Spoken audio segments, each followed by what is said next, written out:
હવે શ્રીમદ રાજચંદ્ર પ્રેરક પ્રસંગો પાનું 394 નવો પ્રસંગ. ડૉક્ટર કાપડિયા સાહેબ. ડૉક્ટર કાપડિયા સાહેબ એમનું કહેવું છે કે વગર પૂછ્યે દરેક પ્રશ્નના ખુલાસા કર્યા કૃપાલદેવે. ડૉક્ટર કાપડિયા સાહેબ પૂજ્ય વણારસી બાપાને મળેલા. તે વાત કરતા હતા કે અમે લીંબડી, વઢવાણ કેમ્પ, રાણપુર વગેરે 4 ગામના મહાજન મળીને સાયલા ગયેલા. કાપડિયા સાહેબ પૂજ્ય વણારસી બાપાને મળેલા. તે વાત કરતા હતા કે લીંબડી અને વઢવાણ કેમ્પ, રાણપુર વગેરે 4 ગામના મહાજન લોકો મળી બધા અમે સાયલા ગયેલા. ત્યાં કૃપાલદેવ આવેલા. ત્યાં પૂજ્ય સૌભાગભાઈએ અમને આવકાર આપ્યો. સૌભાગભાઈએ અમને આવકાર આપ્યો. આમાં કેમ કે કૃપાલદેવ સૌભાગભાઈને ઘરે ઉતરતા સાયલા. આમાં શાસ્ત્રમાંથી 21 પ્રશ્નો કાઢીને શ્રીમદજીને પૂછવા ગયેલા. 21 પ્રશ્નો પૂછવા માટે અમે સાયલા ગયા. તે વખતે અમને એવું અભિમાન હતું કે આટલી નાની ઉંમરના શ્રીમદજી તે શું જાણતા હશે. આવા ગૂઢ શાસ્ત્રોના પ્રશ્નો આ બાળક જેવા 20-22 વર્ષનો છોકરો એ શું સમાધાન કરી શકે. તે વખતે અમને એવું અભિમાન હતું કે આટલી નાની ઉંમરના શ્રીમદજી તે શું જાણતા હશે કે સૌભાગ્ય શાહ તેના વખાણ કરે છે. સૌભાગભાઈ તો બહુ વખાણ કરે, એમને તો ઘણો પરિચય. એટલે આવો બાળક શું સમજતો હશે તેમાં કે આ સૌભાગ્ય શાહ તેના આટલા વખાણ કરે છે. અમે તો કેટલાય શાસ્ત્ર જાણીએ છીએ એટલે પ્રશ્નો લખીને લઈ ગયેલા. એ શું સમજે એમ સમજીને અમે કે કેટલાય શાસ્ત્રો અમે વાંચેલા એટલે એના પ્રશ્નો લખીને લઈ ગયેલા. તે કાગળ અમે પાઘડીની અંદર ભરાવેલો હતો. પાઘડીની અંદર જ ખોસેલું હતું. પરમ કૃપાળુ દેવ પાસે અમે ગયા અને હાથ જોડી બેઠા. 2 મિનિટ બધા મૌન બેસી રહ્યા. કોઈ કાંઈ પૂછી શક્યું નહીં. અમે બધા જઈને ત્યાં બેઠા. 2 મિનિટ સુધી બધા ચૂપચાપ બેસી રહ્યા, પણ કોઈની હિંમત ચાલે નહીં પ્રશ્ન પૂછવાની. કોઈ કાંઈ પૂછી શક્યું નહીં. પછી કૃપાલદેવે કહ્યું, કાંઈ પૂછવું હોય તો પૂછો, પણ અમો એકબીજાની સામું જોયા કરીએ. પણ તેઓ શ્રીના પ્રભાવથી કોઈ કાંઈ બોલી શક્યું નહીં. મોડું જોયા કરીએ એકબીજાનું. શું કરીએ? એકે પ્રશ્ન પૂછો તો પૂછો, કૃપાલદેવ છતાં પણ હિંમત ચાલતી નથી. એટલે અમે બધા એકબીજાના મોઢા જોયા કરીએ. ત્યારબાદ થોડી વારે કૃપાળુ દેવે અમારા પ્રશ્નોના જવાબ, પ્રશ્ન તો પૂછ્યા જ નથી કેમ કે પૂછવાની હિંમત ચાલતી નથી. એટલે કૃપાળુ દેવે અમારા પ્રશ્નોના જવાબ વગર પૂછ્યે દરેક પ્રશ્નના ખુલાસા કર્યા. વગર પૂછ્યે બધા અચંબો પામી ગયા. નવાઈ લાગી કે તેમણે આપણા મનની વાત સી રીતે જાણી. આપણે તો પ્રશ્ન પૂછવા આવેલા, પૂછ્યા નથી અને બધા એક એક પ્રશ્નના જવાબ આપે છે. અમે ખૂબ આશ્ચર્ય પામ્યા અને અમારા મનની વાત એમણે જાણી, તેથી નવાઈ લાગી. મને તો તેમના અદ્ભુત પ્રભાવની અસર ખૂબ રહી. આ ડૉક્ટર કાપડિયા કહે, મને તો તેમના અદ્ભુત પ્રભાવની અસર ખૂબ રહી. ત્યારથી મેં દાસત્વ ભાવે વંદન કરી તેમને પ્રભુ તરીકે સ્વીકાર્યા છે. તે વખતથી દાસત્વ ભાવે આપનો દાસ છું એમ દાસત્વ ભાવે કૃપાલદેવને વંદન કરી તેમને પ્રભુ તરીકે મેં સ્વીકાર્યા છે. સત્સંગ સંજીવનીમાંથી. હવે બીજો પ્રસંગ શ્રી મફાભાઈ કલ્લોલના હતા. કૃપાળુદેવના પરમ કૃપાળુદેવના દર્શન થયા તે હજી ભૂલાતા નથી. શ્રી મફાભાઈ કલ્લોલવાળા શ્રી વડવે આવતા અને સત્સંગ અર્થે રહેતા. મફાભાઈ કલ્લોલ ગામના તે વડવે આવતા અને સત્સંગ અર્થે રહેતા. કૃપાળુદેવના દર્શનની નાની ઉંમરમાં જે છાપ પડેલી તેની ઉલ્લાસથી તેઓ વાત કરતા અને પ્રસન્નતાથી જણાવતા કે શ્રી પરમ કૃપાળુદેવ કલોલ પધારેલા. પોતાને જે બાળપણમાં જે છાપ પડી તે ખૂબ પ્રસન્નતાથી જણાવતા અને એમણે કહ્યું કે કૃપાળુદેવ એકવાર કલ્લોલ પધારેલા, ત્યાં એક દિવસ સ્થિરતા કરેલ, બીજે દિવસે મુંબઈ પધારવાના હતા. સ્ટેશન પર મારા બા વગેરે વળાવવા ગયા. હું નિશાળેથી ઘેર આવ્યો તો મારા બા સ્ટેશન પર ગયેલા, એટલે હું સીધો સ્ટેશને સાહેબજીના દર્શન કરવા ગયો. ને હું તો બાળક હતો, સ્કૂલમાં ભણતો હતો. ઘરે આવીને જોયું તો મારા બા તે સ્ટેશન પર ગયેલા કૃપાળદેવને વળાવવા. કૃપાળદેવ મુંબઈ જતા હતા ને બધા મુમુક્ષો સાથે. એટલે હું સીધો સ્ટેશને સાહેબજીના દર્શન કરવા ગયો.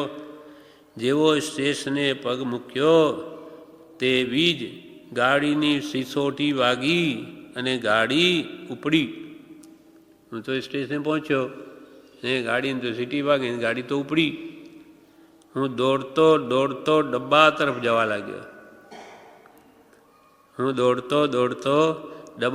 જવા લાગ્યો.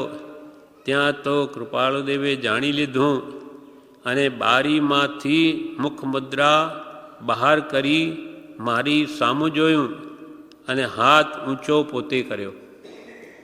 કૃપાળુદેવના જ્ઞાનથી બહાર નથી, આવે છે, દર્શનની ભાવના છે.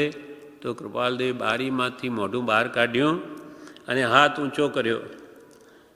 અને પોતે હાથ ઊંચો કર્યો તે મેં બરાબર નજર મેળવી દર્શન કર્યા. તે જ્યાં સુધી દેખાયા ત્યાં સુધી ડબ્બાની પાછળ દોડતો રહ્યો. આ બધા પૂર્વના સંસ્કાર સૂચવે છે. આવી ભાવના એકદમ થઈ જવી. આગલા ભાવમાં કંઈ કરેલું હોય તો આ ભાવમાં આવો ભાવ ઉત્પન્ન થાય. એટલે જ્યાં સુધી દેખાયા ત્યાં સુધી ડબ્બાની પાછળ દોડતો રહ્યો. તે વખતે જે અમી દ્રષ્ટિ પડી છે તે હજી એવીની એવી નજર આગળ તરે છે. જે એમની દ્રષ્ટિ મારા પર અમી એટલે અમૃતમય દ્રષ્ટિ મારા પર પડેલી તે હજી એવીની એવી નજર આગળ તરે છે. મને જે દર્શન થયા તે હજી ભૂલાતા નથી. શું પ્રભાવ હોય છે જ્ઞાનીનો! મને જે દર્શન થયા તે હજી ભૂલાતા નથી. મારી મોટી ઉંમર થયા પછી વચનામૃત પત્રાંગ 313 નાનીના આત્માને અવલોકીએ છીએ ને તેમ થઈએ છીએ એ મારા અંતરમાં સ્થિર થયું છે. તેનો રોજ પાઠ કરું છું. એ મને બહુ ગમે છે. કેમ કે નાની પુરુષનું અવલોકન થયું ખરા ભાવથી. તે કે જે પત્રાંગ 313 નાનીના આત્માને અવલોકીએ છીએ અને તેમ થઈએ છીએ એ મારા અંતરમાં સ્થિર થયું છે. તેનો હું રોજ પાઠ કરું છું. એ મને બહુ ગમે છે. સત્સંગ સંજીવનીમાંથી આ પ્રસંગ. હવે ત્રીજો પ્રસંગ શ્રી દિવાળીબેન ધનારા. ગામ ધનારામાં પરમ કૃપાળુ દેવના બનેવી શ્રી છત્રભુજ બેચરના પુત્રી દિવાળીબેન રહેતા હતા. ધનારા નામનું ગામ પરમ કૃપાળુ દેવના બનેવી છત્રભુજ બેચર તેમની આ પુત્રી છે. એટલે કૃપાળદેવની ભાણજી થઈ. કૃપાળદેવના બેનની દીકરી છે. ગામ ધનારામાં પરમ કૃપાળુ દેવના બનેવી શ્રી ચત્રભુજ બેચરના પુત્રી દિવાળીબેન રહેતા હતા. પરમ કૃપાળુ દેવે તેઓને નીચેના 13 બોધવચનો કહેલ તે રોજ યાદ કરતા હતા. કૃપાલદેવે એમને નાનપણમાં 13 વચનો કીધેલા તે એમને યાદ રહી ગયા. 13 બોધવચનો કયા કયા હતા તે નીચે લખે છે. પહેલું, કૃપાલદેવે 13 વચનો કહેલા. હે જીવ, તું કોણ છું? આ પહેલું વચન. હે જીવ, તું કોણ છું? બીજું, શા માટે ભમે છે? ત્રીજું, તારી પાસે જ છે. ચોથું, ઈચ્છા રહિત થા. પાંચમું, આકૃતિમાં ભાન ન ભૂલ. છઠ્ઠું વચન, અંતરદ્રષ્ટિ ખોલ. સાતમું, સત્સંગમાં રહે. આઠમું, દેહ દ્રષ્ટિ મૂકી દે. નવમું, આત્મ સ્વરૂપ જો. 10મું, અહમ મમને માર. અહમ મમને માર. 11, જ્યાં લઘુતા ત્યાં પ્રભુતા. 12મું વાક્ય, કોઈને નિરાશ ન કર. 13મું, અભેદ સ્વરૂપ અખંડ પ્રવાહ. દિવાળીબેન પોતે કહે છે કે હું ફક્ત 6 વર્ષની હતી, આ ત્યારની વાત છે. મારા પૂજ્ય મામા પરમ કૃપાળુ દેવ મોરબી પધાર્યા હતા ને હું ત્યાં હતી ત્યારે ઉપરના વચનામૃતો મને 3 વાર બોલાવ્યા. 6 વર્ષની ઉંમર કે મારી હતી, મોરબીમાં હતી તે કૃપાલદેવે આ વચનામૃતો મને 3 વાર બોલાવ્યા. તે એમની કૃપાથી મને મુખપાટે રહી ગયા છે. તે એમની કૃપાથી આ મને મુખપાટે રહી ગયા છે. 6 વર્ષની ઉંમર. તે એમ બન્યું, કેવી રીતે આ વચનો કૃપાલદેવે કહ્યા? તે એમ બન્યું કે એકવાર કોઈનો તાર આવ્યો, તેથી મને નીચેથી ઉપર મામાને બોલાવવા મોકલી. કોઈનો તાર આવ્યો એટલે કે જા ઉપરથી મામાને બોલાવી લા. એટલે હું ઉપર ગઈ. ત્યાં ઘણા ભાઈઓ બેઠા હતા. ત્યાં દાદરાના પગથિયાં ચડીને દાદરામાં જ ઊભી રહી. ત્યાં મામા નીચે ઉતર્યા અને મારો હાથ પકડી મને ઊભી રાખી. પછી ઉપરના વાક્યો મને 3 વખત બોલાવ્યા હતા. તે મને ચોક્કસ સાંભળે છે. તે મને તરત જ યાદ રહી ગયા અને હજુ સુધી 70 વર્ષ થયા છતાં ભૂલાઈ ગયા નથી. 6 વર્ષની ઉંમરમાં કૃપાલે કીધેલું, એ 70 વર્ષની ઉંમર થઈ ગઈ છતાં કે મને એ ભૂલાયા નથી. વચનો 13 કયા કયા? હે જીવ, તું કોણ છું? હું કોણ છું? ક્યાંથી થયો? શું સ્વરૂપ છે મારું ખરું? એટલે પહેલો મૂળભૂત બોધ આપ્યો કે જીવ તું છે કોણ એનો વિચાર કર. કેમ કે આપણને તો દેહ એ જ મારું સ્વરૂપ ભાસે છે. દેહ તે જ હું છું. દરેક જ્ઞાની કે છે નહીં, આ તારું સ્વરૂપ નહીં. તું તો અનંત જ્ઞાન દર્શન સુખ વીર્યનો સ્વામી છું. શુદ્ધ બુદ્ધ ચૈતન્ય ઘન છું. અજર અમર અવિનાશી એવો આત્મા છું. તું તો ભગવાન સ્વરૂપ છું, સહજાત્મ સ્વરૂપ છું.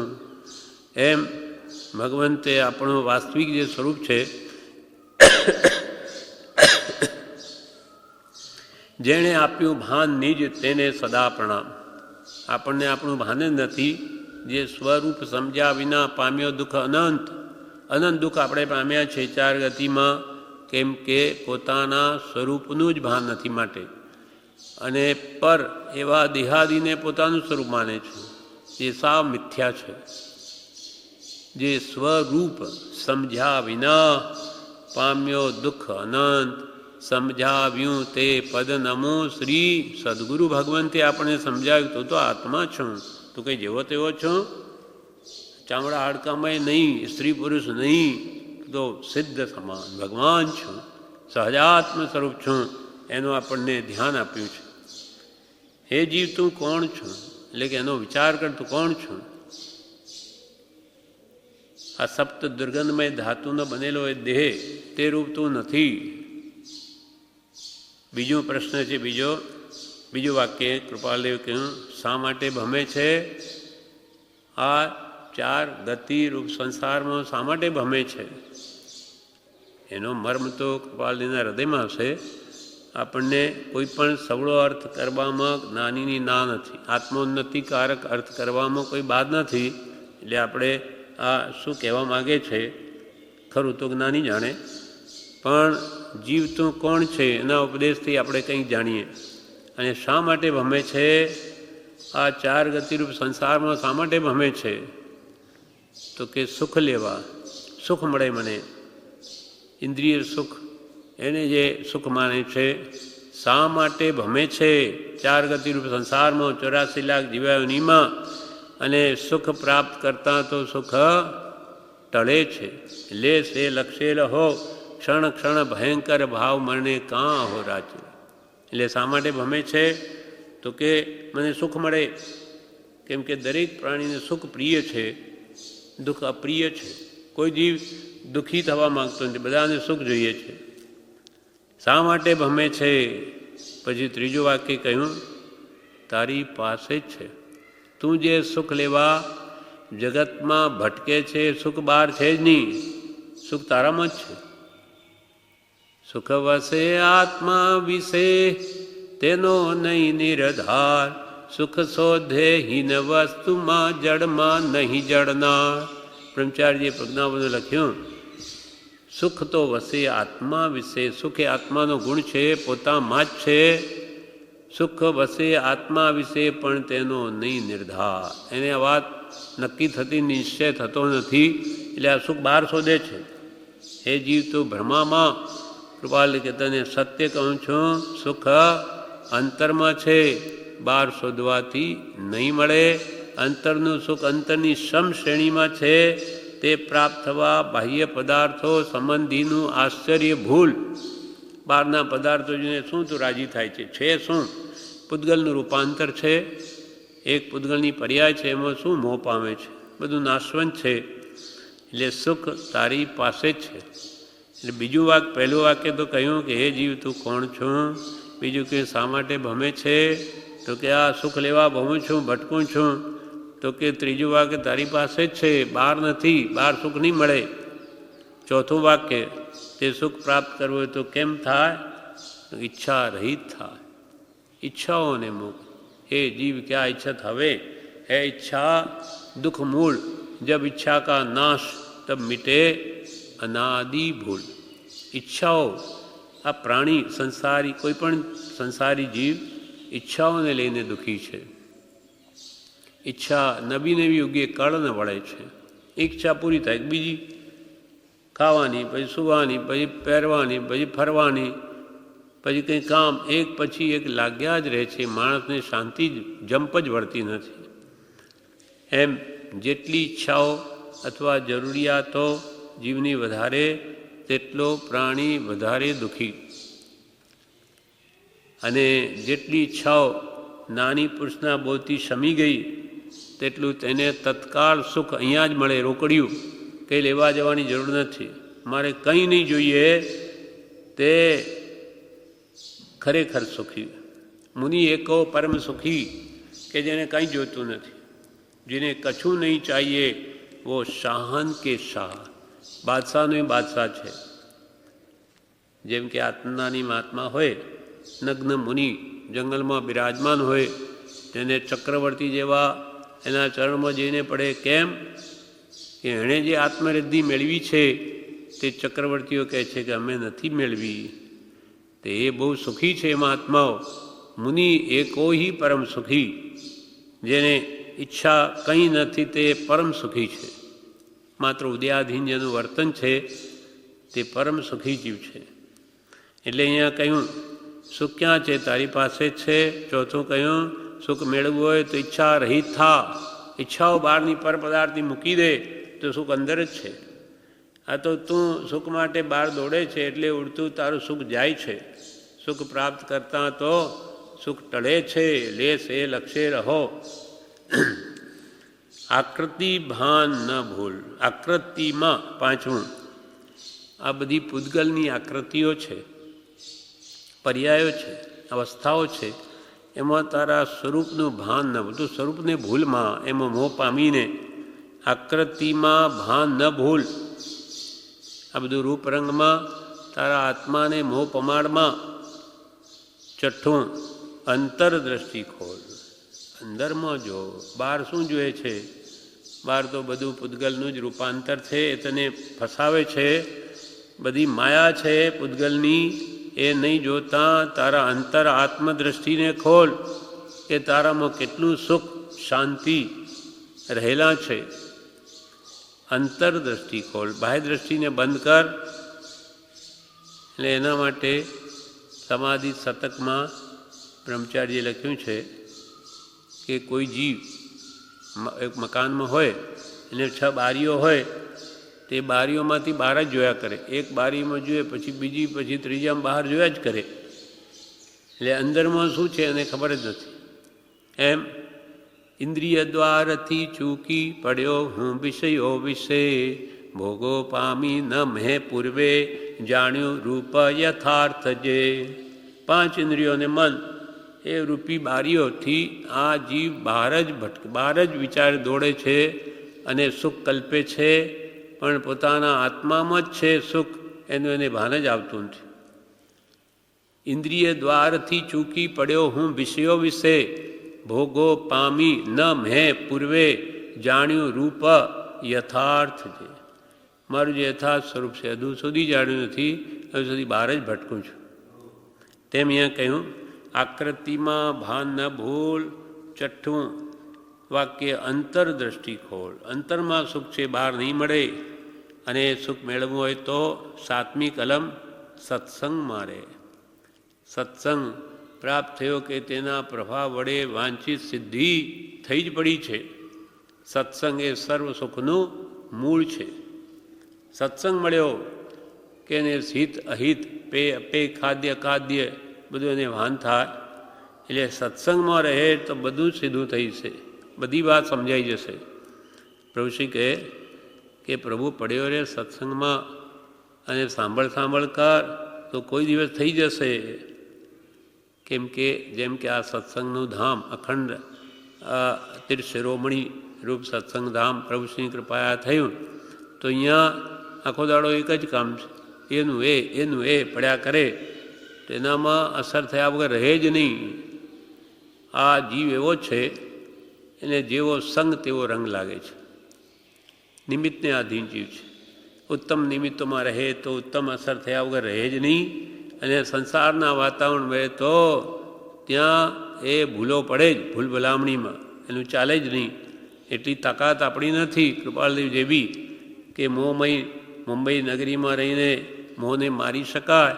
એ તો આવા વિરલા પુરુષો, આપણે તો ફસાઈ જઈએ. એટલે કે છે અંતરદ્રષ્ટિ ખોલ, સત્સંગમાં રહે, દેહ દ્રષ્ટિ મૂકી દે. દેહ દ્રષ્ટિ મૂકી દે, આત્મદ્રષ્ટિ કર.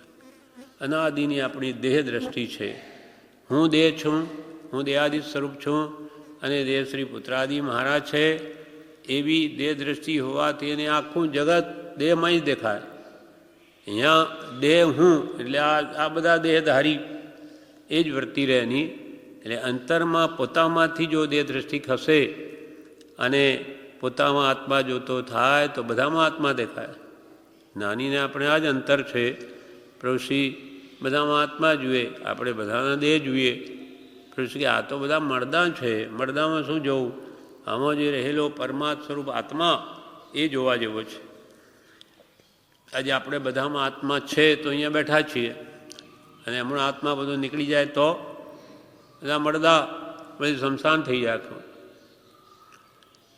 દેહ દ્રષ્ટિ મૂકી દે, છૂટે દેહાધ્યાસ તો નહીં કરતા તું કર્મ, નહીં ભોગતા તું તેહનો, એ જ ધર્મનો મર્મ. આ ધર્મનું રહસ્ય છે. બધું ધર્મ કરીને શું કરવાનું છે? આ દેહ ભાવ છોડવાનો છે. બહુ મુશ્કેલ છે. કેમ કે અનાદિકાળથી દેહ તે જ હું, એ શરીર એ જ હું. જે કુલમાં કે જે જાતિમાં કે સ્ત્રી પર્યાય કે પુરુષ કે ઢોર કે નારકી કે દેવ જે પર્યાય ધારણ કરી તે રૂપ જ પોતાને માને છે, એ જ હું છું. એ ભાવ કાઢવો બહુ અઘરો છે. હું દેહથી ભિન્ન આત્મા છું એ ભાવ સમજાઈ ગયો, દેહાધ્યાસ ગયો, તો પછી એ કર્મનું કરતાય નથી, ભોગતાય નથી. દેહ દ્રષ્ટિ મૂકી દે, આત્મ સ્વરૂપ જો. દેહ દ્રષ્ટિ મૂકીને શું કરવાનું? આત્મ સ્વરૂપ એટલે હું દેહાદિ સ્વરૂપે નથી, દેહ સ્ત્રી પુત્ર આદિ કોઈ પણ મારા નથી, તો પછી તું કોણ છું? શુદ્ધ ચૈતન્ય સ્વરૂપ અવિનાશી એવો હું આત્મા છું. એમ આત્મ સ્વરૂપ જો તો શું થાય? એમ આત્મભાવના કરતાં રાગ દ્વેષનો ક્ષય થાય. રાગ દ્વેષનો ક્ષય થઈ જાય તો કૃપાલ કે જેમાં રાગ દ્વેષ ગયા તે સમયમાં એને કેવળ ના થયા વગર રહે જ નહીં. રાગ દ્વેષ ગયા કે એની બીજી ક્ષણે કેવળ જ્ઞાન. એમ દેહ દ્રષ્ટિ મૂકી દે, આત્મ સ્વરૂપ જો, અને એના માટે અહમ મમત્વને માર. હું પણ મારા પણ એને મારી નાખ. હું અહમ મમત્વ એ સંસાર. અહમ એટલે હું દેહાદિ સ્વરૂપ છું, આ દેહ તે જ હું છું, અને એના સગા સંબંધી બધા મારા. એ જે હું પણ ને મારા પણ છે એ સંસાર છે, અને એ જેણે છોડ્યો તો એનો સંસાર ગયો. છોડવું એટલે આજનું આજ બધું મૂકીને કે ભાઈ જતા રહો, ક્યાં જશો? અંતરથી પહેલાં છોડો. બહારથી તો અનંતવાર છોડ્યું, હવે અંતરથી આ ભાવ આપણે દ્રઢ કરવાના છે કે આ દેહ તે મારું સ્વરૂપ નથી. કુટુંબાદિ ધનાદિ જે સંયોગ મળ્યા છે એ મારા કર્મના ફળ છે, પણ એ મારું એમાં કાંઈ નથી. હું તો બધાથી ભિન્ન જ છું, એકલો જ છું, એકલો આવ્યો એકલો જવાનો. એવી આત્મભાવના રોજ ભાવીને આ હું પણ ને મારા પણ દૂર કરવું છે. અહમ મમેતી મંત્રો એ મોહસ્ય જગત અંધકૃત. આખા જગતને આંધળું કરનાર આ મોહરાજાનો મંત્ર, હું ને મારું, હું ને મારું. આખી દુનિયા એમ જ પડી છે, અને મારું મારું કરવા જ મથે છે. બધું મને મળી જાય, અને સાથે ના આવે ફોતરા જેટલું મેળવે આખી જિંદગી કેટલું પણ સાથે ના આવે ફોતરા જેટલું. એમ આ જીવ અહમ મમત્વને ગાઢ કરે છે, અને આગળ જ્યાં જન્મે ત્યાંય પાછો આ મારું મારું મારું મારું કર્યા કરે, અને એનું થતું જ નથી. આપણા બાપ દાદાઓ બધા મારું મારું કરતા પણ ગયા, મૂકીને જ ગયા, લઈને નથી ગયા. એટલે અહમ મમને માર. કૃપાલદેવે આ મર્મવાળા વાક્યો કહ્યા સારભૂત. હું પણ ને મારા પણ મારી નાખ. અહમ મમને માર, પછી આત્મ સ્વરૂપ જ રહે. શરીર મારું નહીં, કોઈ મારું નહીં, તો ભાઈ તું કોણ? આત્મા, સહજાત્મ સ્વરૂપ, એ મારું સ્વરૂપ છે. અહમ મમને માર. પણ એ કેમ થાય? તો કે જ્યાં લઘુતા ત્યાં પ્રભુતા. અહમ મમન એમનો એમ નહીં જાય. એના માટે વિનયમાન થાય, સત્પુરુષનો આજ્ઞાંકિત થાય, એમની આજ્ઞાની ઉપાસે પોતે લઘુ બની જાય. હું કંઈ ન જાણું એમ કરીને જ્ઞાનીને શરણે જાય, અને જ્ઞાની જે કહે તેમ કરે તો જરૂર એ લઘુતા વડે એમાં પ્રભુતા આવી જાય. લઘુતામાં પ્રભુતા વસે. પ્રભુતાથી તો પ્રભુ દૂર. હું મોટો, હું સમજું, તો જ્ઞાની એને કંઈ નહીં આપે. તું જાણે છે બધું ભાઈ, તું મોટો છે તો બસ જા, મોટો જ રહે. ત્યાં તો છોટો થઈને આવ, નાનો થઈને. તો કહેવાય ને વ્યવહારમાં પણ કે બેટો થઈને ખવાય, બાપ થઈને નહીં. કે હું તમારો બાપ છું, લાવો મને આપો. તું મારો બાપ છે, જા, તારું કામ નથી. હું તો તમારો બેટો છું, તમે મને નહીં આપો તો કોને આપશો? એમ બાપ થઈને ખવાય, બેટો થઈને નહીં. તેમ જ્ઞાની પુરુષોનો પણ વિનય વિવેક કરીએ તો જ્ઞાનીએ જ્ઞાન આપે, પણ એને કંઈ ગણીએ નહીં, અવગણના કરીએ, અને એ શું જાણે જ્ઞાની? એના કરતાં હું વધારે જાણું. પછી જ્ઞાની કંઈ નહીં આપે, ખાલી આપે જ જાય. એટલે વિનય એ સૌથી પહેલું અધ્યયન ભગવાને સુગળાંગ સૂત્રમાં ઉપદેશ્યું છે.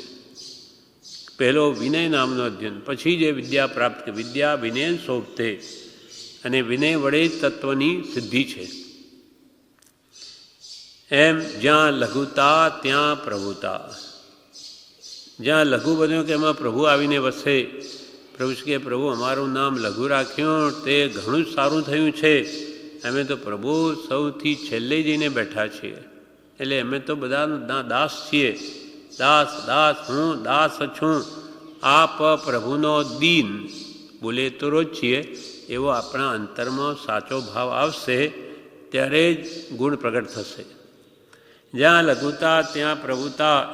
પછી 12મું વાક્ય, કોઈને નિરાશ ન કર.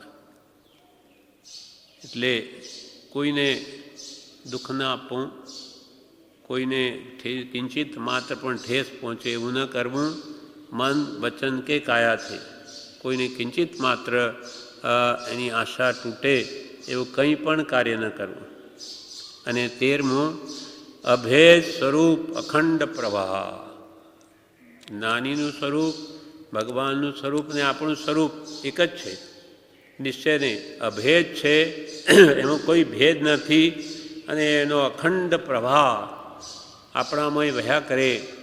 એટલે કે હું પણ ભગવાનના સ્વરૂપને પ્રાપ્ત કરીને અભેદ થઈ જાઉં અને અખંડ પ્રવાહ રૂપે રહું. એ ભક્તિની પરાભક્તિની છેવટની હદ છે.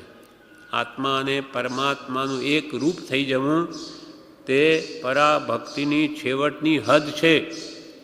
જેમ કૃપાળદેવ પોતે 680માં પત્રમાં લખ્યું કે તારા અભેદ સ્વરૂપમાં નિવાસ છે. તો એ નાથ, તું તુષ્ટમાન થઈને પણ બીજું શું આપવાનો હતો? અમે તારા સ્વરૂપમાં જ બેઠા છીએ. તારા સ્વરૂપની પ્રાપ્તિ અમને થઈ ગઈ. અમે તમારા તુંને હું એક થઈ ગયા. એટલે હવે તું હે ભગવાન, હે પ્રભુ, હે નાથ, તો મારા પર તુષ્ટમાન થઈને બીજું શું આપવાનું થયું? એથી વિશે શું છે? તારા અભેદ સ્વરૂપમાં જ અમારો નિવાસ છે. એમ અભેદ સ્વરૂપ અખંડ પ્રવાહ વહ્યા કરે. નિરંતર સહજાત્મ સ્વરૂપને હું પામી એમાં જ નિરંતર રહું તો અનંત સુખને પામું. એ સમ્યક દર્શનનું કારણ થાય. સમ્યક દર્શન કેવળ જ્ઞાનનું કારણ થાય અને કેવળ જ્ઞાન એ મોક્ષનું કારણ થાય. એવા કોઈ ગૂઢ રહસ્ય ભર્યા શબ્દો કૃપાલદેવ એમને કહ્યા 6 વર્ષની ઉંમરમાં. અને આજે કે જે 70 વર્ષની ઉંમર થઈ ગઈ છતાં એ મારાથી ભૂલાયા નથી. સત્સંગ સંજીવની માંથી. એટલે દિવાળી બહેનનો આ પ્રસંગ પૂરો થયો. વિશેષ આપણે આવતીકાલે